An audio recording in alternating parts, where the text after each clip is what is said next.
بسم اللہ الرحمن الرحیم نحمدہ ونصلی علی رسولہ الکریم اما بعد۔ آج سے ہم روزے کے مسائل کے بارے میں بیانات کا سلسلہ شروع کریں گے۔ مختلف مسائل جو روزے میں ہوتے ہیں، جس کا سامنا ہمیں اکثر روزے کی حالت میں ہوتا ہے، ان کا تفصیل سے ذکر کریں گے۔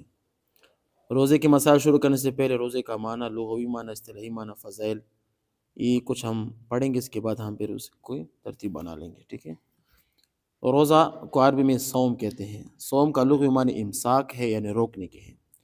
شرع اسلام میں صبح صادق سے لے کر غروب آفتاب تک کھانے پینے اور حمل مباشرت سے روک جانے کا نام کیا ہے؟ یہ روزہ ہے۔ روزے کے فضائل بہت زیادہ، لیکن یہاں پر کچھ کا ذکر ہم کریں گے۔ نبی کریم صلی اللہ علیہ وآلہ وسلم نے فرمایا، جو شخص رمضان کا روزہ ایمان اور احتساب کا مطلب حصول اجر و ثواب کی نیت کے ساتھ رکھے، اس کی گزشتہ تمام گناہ معاف کر دیے جاتے ہیں۔ ابو عبیدہ رضی اللہ تعالیٰ عنہ بیان کرتے ہیں کہ روزہ ڈھال ہے، جب تک روزہ دار اس کو پاڑ نہ دے۔ رسول اللہ صلی اللہ علیہ وآلہ وسلم نے فرمایا، انسان کی ہر نیکی 10 گنا سے 700 گنا تک بڑھا دی جاتی ہے۔ اللہ تعالیٰ فرماتا ہے، سوائے روزے کی کس لیے کہ وہ میرے لیے خاص ہے، اور میں اس کا کیا کروں گا؟ بدلہ دوں گا۔ اب جو شخص روزے کو بغیر عذر کے ترک کرتا ہے، اس پر وعید کیا ہے؟ رسول اللہ صلی اللہ علیہ وآلہ وسلم نے فرمایا، جس نے بغیر شرعی کسی عذر رخصت اور بغیر کسی بیماری کے رمضان کا کوئی روزہ نہیں رکھا، تو پورے سال کا روزہ بھی اس کو پورا نہیں کر پائے، چاہے وہ پورے سال روزے سے رہے۔ ابو امامہ باہلی رضی اللہ تعالیٰ عنہ کہتے ہیں کہ رسول اللہ صلی اللہ علیہ وآلہ وسلم نے فرمایا، میرے پاس 2 آدمی آئے، انہوں نے میرے بازو سے مجھے پکڑا اور ایک خوفناک پہاڑ کے پاس لے آئے، کہنے لگے، اس پر چڑھیے۔ میں نے کہا، مجھے اتنی طاقت نہیں۔ انہوں نے کہا کہ ہم آپ کی مدد کرتے ہیں۔ میں اوپر چڑھ گیا اور پہاڑ کی چوٹی پر پہنچ گیا۔ اچانک میں نے شدید چیخ و پکار سنی۔ میں نے کہا، یہ کیسی آوازیں ہیں؟ انہوں نے کہا، یہ وہ جہنمیوں کی آہ و بکا ہے۔ پھر وہ مجھے لے کر چل پڑے۔ میرے سامنے کچھ لوگ آئے جو الٹے لٹکے ہوئے تھے، ان کے بانچیں چری ہوئی تھیں، ان کے بانچوں سے خون بہہ رہا تھا۔ میں نے پوچھا، یہ کون لوگ؟ انہوں نے کہا کہ روزے کا وقت ہونے سے پہلے ہی روزہ افطار کیا کر لیتے تھے، یہ ان کی کیا گناہ ہے۔ ابھی کچھ مسائل ہیں کہ ان کے اکثر ہمیں روزے کی حالت میں کیا ہوتی ہے، سامنا پڑتا ہے۔ پہلے یہ کہ روزے کی حالت میں انجیکشن لگوانا کیسا ہے؟ اکثر لوگ پوچھتے ہیں کہ اس کا کیا ہے۔ انجیکشن سے مسامات کے ذریعے دوا بدن میں پہنچائی جاتی ہے، منفذ کے ذریعے سے نہیں، اس روزہ فاسد نہیں ہوتا۔ مطلب اس کا خلاصہ یہ ہے کہ انجیکشن کے ذریعے سے روزہ فاسد نہیں ہوتا۔ یہ فتاوی شامی میں یہ فتویٰ لکھا ہوا ہے، ٹھیک ہے۔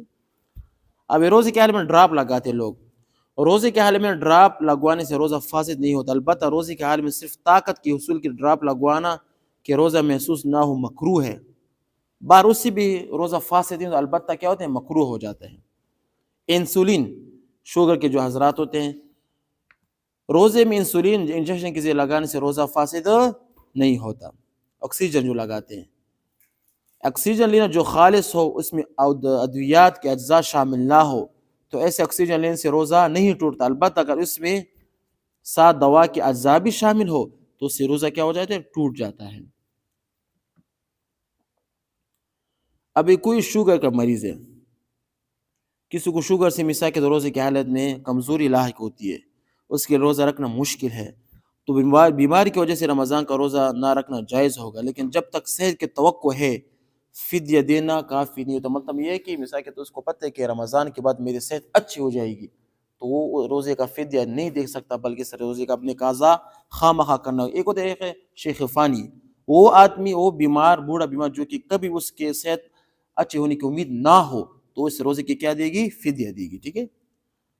صحت مند ہونے کے بعد کیا یہ شوگر کا مریض کیا قضا اس کی کیا وہ لازمی رکھے گا۔ اگر صحت کو امید نہ ہو اور بیماری بھی ختم نہیں ہو رہی اور موت تک شفا ہونے کی امید بھی نہیں، تو اس صورت میں فدیہ دینا درست ہوگا۔ آنکھ میں دوا ڈالنا، روزے کی حالت میں کیا آنکھ میں دوا ڈالنے سے روزہ فاسد نہیں ہوتا۔ مثلا کان میں دوائی ڈالنا، روزے کی حالت میں کان میں تر دوائی ڈالنے سے روزہ، تر دوائی مطلب جس کی مثال کے طور پر گیلا پن ہو تو اس سے روزہ فاسد ہو جاتا ہے. اگر خشک صفوف اور پاؤڈر وغیرہ بطور دوا کان میں ڈالا جائے اور اندر تک پہنچ جائے تو روزہ فاسد ہو جائے گا. اگر اندر تک نہیں پہنچا تو روزہ فاسد نہیں ہوتا. ناک میں دوائی ڈالنا، ناک میں تر دوا ڈالنے سے روزہ فاسد ہو جاتا ہے. اگر ناک میں خشک چیز ڈالی جائے اور یقینی طور پر اندر تک پہنچ گئی تو روزہ فاسد ہو جائے گا، اگر نہیں پہنچے تو روزہ فاسد نہیں ہوگا. روزے کی حالت میں غلطی سے کھا لینا، روزہ یاد تھا غلطی سے مثلا افطار کے وقت سے پہلے افطار کا وقت سمجھ کر کھانا پینا شروع کر دیا، یا نہاتے ہوئے غلطی سے پانی حلق کے نیچے اتر گیا، اس سے روزہ فاسد ہو جائے گا اور قضا لازم ہوگا، البتہ کفارہ اس کا لازم نہیں ہوگا. یہ کچھ مسائل تھے روزے کے، انشاءاللہ اگلے بیان میں ہم اور بھی اس کا مسائل کا ذکر کریں گے. وآخر دعوانا ان الحمدللہ رب العالمین.